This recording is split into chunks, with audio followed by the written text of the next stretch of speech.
Morning నుండి fever ఎక్కువైపోయింది. చలి, జ్వరం అనమాట. హాస్పిటల్‌కి తీసుకెళ్ళటానికి కూడా ఇంటి దగ్గర ఎవరు లేరు. వర్షిణి స్కూల్‌కెళ్ళిపోయింది. వర్షిణి ఎప్పుడొస్తుందని చెప్పి ఎదురు చూస్తా ఉన్నాను. అసలు పైకి లేసే పరిస్థితి కూడా లేదు. అంత ఎక్కువైపోయిందనమాట ఫీవరు. వర్షిణి ఈవినింగ్ 5:30కి వచ్చింది. రాగానే ముందు హాస్పిటల్‌కి తీసుకొచ్చింది. రాగానే చూస్తే 104 ఉంది. ఇంక రాగానే సెలైన్ కట్టారనమాట. ఇంక ఈలోపు వర్షిణి ఇంటికెళ్ళింది. ఇంటికి కొంచెం పనుండి వెళ్ళిందనమాట. మళ్ళా వస్తాను అంతలో సెలైన్ కట్టున్నారు అని చెప్పి సెలైన్ అయితే కట్టడం అయిపోయింది. సెలైన్ అయిపోయింది. ఇంక వాళ్ళు ఆఫ్ చేయాలి కదా అని చెప్పి పిలిచిన వాళ్ళు ఎంతసేపు రాలేదనమాట. నర్సులు ఇంకా సెల్లులో లీనమైపోయినారు. బయటికెళ్ళి సెల్లులు చూసుకుంటున్నారు. నేను ఆఫ్ చేశాను. వాళ్ళు ఇంకెప్పటికో వచ్చి సెలైన్‌కున్న సూది తీశారనమాట. తర్వాత ఎప్పటికో తీశారు వాళ్ళు. తర్వాత మళ్ళా నర్స్ ఒకసారి వచ్చింది. వచ్చి ఫీవర్ ఒకసారి చెక్ చేసిందనమాట. ఫీవర్ తగ్గలేదు. అలాగే 103 వరకు ఉంది. ఫుల్ చలి, జ్వరం అనమాట అసలకి. తర్వాత బ్లడ్ టెస్ట్‌లు అయి చేశారు.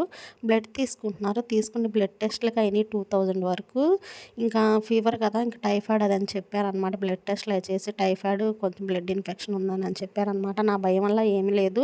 నాకేం జరిగినా గానీ నా పిల్లల భవిష్యత్తు ఏంటని భయం. నా గురించి కాదు గానీ నాకు ఎన్ని కష్టాలైనా భరిస్తాను గానీ ఇట్లా హెల్త్ పరంగా ఏదైనా బాగలేకుండా వస్తే నాకు చాలా భయమేస్తది. ముందు నాకేమన్నా అయిపోతదేమో, నాకేమన్నా అయిపోతే నా పిల్లల్ని ఎవరు చూసుకుంటారని చెప్పి ఈ భయం ఎక్కువ నా మనసులో ఉంటదనమాట.